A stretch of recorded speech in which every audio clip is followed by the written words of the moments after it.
प्यार का एहसास अपने आप में अनूठा होता है। मन में किसी को पाने की, किसी को बाहों में बांधने की चाहत उमड़ने लगती है। कोई बहुत अच्छा और अपना सा लगने लगता है और दिल उसे पूरी शिद्दत से पाना चाहता है। फिर कोई भी बंधन, कोई भी दीवार माने नहीं रखती, पर कुछ मजबूरियां इंसान से उसका प्यार छीन लेती हैं, लेकिन वह प्यार दिल पर अपनी अमिट छाप छोड़ जाता है। हाँ सुमी, तुम्हारे प्यार ने भी मेरे मन पर असीम छाप छोड़ी है। हमें बिछड़े 10 वर्ष बीत गए हैं, पर आज भी बीता हुआ समय सामने आकर मुंह चिढ़ाने लगता है। सुमी, तुम कहाँ हो? मैं आज भी तुम्हारी राहों में पलकें बिछाए बैठा हूँ, यह जानते हुए भी कि तुम पराई हो चुकी हो। अपने पति तथा बच्चों के साथ सुखद जीवन व्यतीत कर रही हो। और फिर मैंने ही तो तुमसे कहा था सुमी कि यह रात हम कभी नहीं भूलेंगे। फिर भी अब कभी मिलेंगे नहीं, और तुमने मेरी बात का सम्मान किया। जानती हो, बचपन से ही मैं तुम्हारे प्रति एक लगाव महसूस करता था, बिना यह समझे कि ऐसा क्यों है। शायद उम्र में परिपक्वता नहीं आई थी, लेकिन तुम्हारा मेरे घर आना, मुझे देखते ही एक अजीब पीड़ा से भर उठना मुझे बहुत अच्छा लगता था। तुम्हारी लजीजी पलकें झुकी होती थीं। अनु है, तुम्हारे लरजते होठों से निकलता मुझे ऐसा लगता था जैसे वीणा के हजारों तार एक साथ झिंकृत हो रहे हों, और अन्नू को पाकर तुम उसके साथ दूसरे कमरे में चली जाती थी। भैया, सुमी आपको बहुत पसंद करती है। अनु ने मुझे छेड़ा। अच्छा पागल लड़की, फिल्में बहुत देखती है ना, उसी से प्रभावित होगी। और मैंने अनु की बात को हंसी में उड़ा दिया, पर अनजाने में ही सोचने पर मजबूर हो गया कि यह प्यार व्यार क्या होता है। समझ नहीं पाता था। शायद लड़कियों को यह एहसास जल्दी हो जाता है। शायद युवकों के मुकाबले वे जल्दी युवा हो जाती हैं और प्यार की परिभाषा को बखूबी समझने लगती हैं। संभले ये दिल तड़पने और तड़पाने से क्या होगा, जहाँ बसना नहीं मुमकिन वहाँ जाने से क्या होगा। यह गज़ल तुम अन्नू को सुना रही थी, मुझे भी बहुत अच्छा लगता था। और उसी दिन अन्नू की बात की सत्यता समझ में आई, और जब मतलब समझ में आने लगा, तब ऐसा महसूस हुआ कि तुम्हारे बिना जीना मुश्किल है। किशोर अपना दामन छुड़ा चुका था और मैंने युवावस्था में कदम रखा, और जब तुम्हें देखते ही अजीब मीठी मीठी सी अनुभूति होने लगती थी। दरवाजे के खटकते ही तुम्हारे आने का एहसास होता था और मेरा दिल बिल्लियों उछलने लगता था।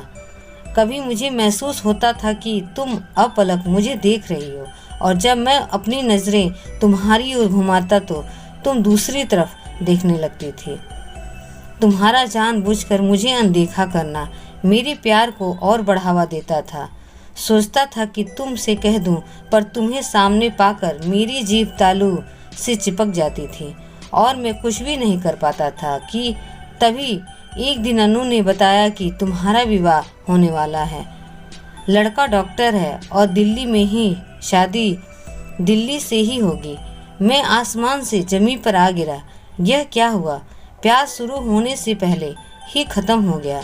ऐसा कैसे हो सकता है? क्या आरंभ और अंत भी कभी एक साथ हो सकते हैं? हाँ शायद, क्योंकि मेरे साथ तो ऐसा ही हो रहा था। मेरा मेडिकल का 3rd ईयर था। डॉक्टर बनने में 2 वर्ष शेष थे। कैसे तुम्हें अपने घर में बसाने की तुम्हारी तमन्ना पूरी करूँगा? अप्रत्यक्ष रूप से ही तुमने मेरे घर में बसने की इच्छा जाहिर कर दी थी। मैं विवश हो गया था। दिसंबर के महीने में कड़ाके की ठंड पड़ रही थी। इसी माह तुम्हारा ब्याह होने वाला था। मेरी रातों की नींद और दिन का चैन दोनों ही जुदा हो चले थे।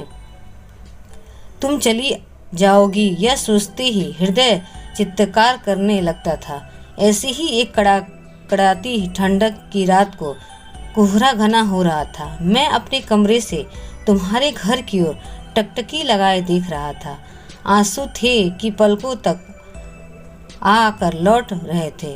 मैंने अपना मन बहुत कड़ा किया हुआ था कि तभी एक आहट सुनाई दी। पलट कर देखा तो सामने तुम थे। खुद को शॉल से सिर से लपेटे हुए मैं तड़प कर उठा और तुम्हें अपने बाहों में भर लिया। तुम्हारी आवाज़ कपकपा रही थी।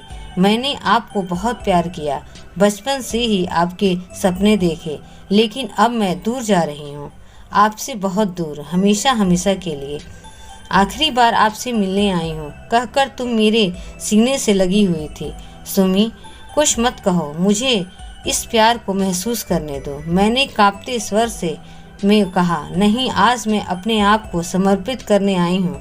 मैं खुद को आपके चरणों में समर्पित करने आई हूँ, क्योंकि मेरे आराध्य तो आप ही हैं। अपने प्यार के इस प्रथम पुष्प को मैं आपको ही अर्पित करना चाहती हूँ। मेरे दोस्त, इसे स्वीकार करो।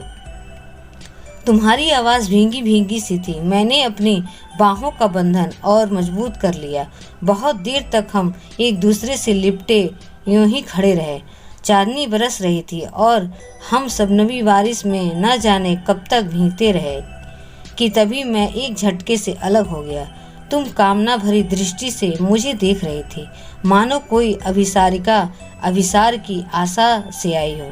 नहीं नहीं सुमी, यह गलत है। मेरा तुम पर कोई हक नहीं है। तुम्हारे तनमन पर अब केवल तुम्हारे पति का अधिकार है। तुम्हारी पवित्रता पे में कोई दाग लगे, यह मैं बर्दाश्त नहीं कर सकता हूँ। हम आत्मिक रूप से एक दूसरे को समर्पित हैं, जो शारीरिक समर्पण से ज़्यादा महत्वपूर्ण है। तुम मुझे, मैं तुम्हें समर्पित हूँ। हम जीवन में कहीं भी रहें, इस रात को कभी नहीं भूलेंगे। चलो तुम्हें घर तक छोड़ दूँ। किसी ने देख लिया तो बड़ी बदनामी होगी। तुम कातर दृष्टि से मुझे देख रही थी। तुम्हारे वस्त्र अस्त व्यस्त हो रहे थे, शॉल जमीन पर गिरा हुआ था। तुम मेरे कंधे से लगी विलखित कर रो रही थी। चलो सुमी, रात गहरा रही है और मैंने तुम्हारे होठों को चूम लिया, तुम्हें शॉल में लपेट कर नीचे लाया। तुम अमरलता बनी मुझसे लिपटी हुई चल रही थी। तुम्हारा पूरा बदन कांप रहा था और जब मैंने तुम्हें तुम्हारे घर पर छोड़ा तब तुमने कांपते स्वर से कहा, विकास, पुरुष का प्रथम स्पर्श मैं आपसे चाहती थी। मैं वह सब आपसे अनुभव करना चाहती थी जो मुझे विवाह के बाद मेरे पति सार्थक से मिलेगा, लेकिन आपने मुझे गिरने से बचा लिया।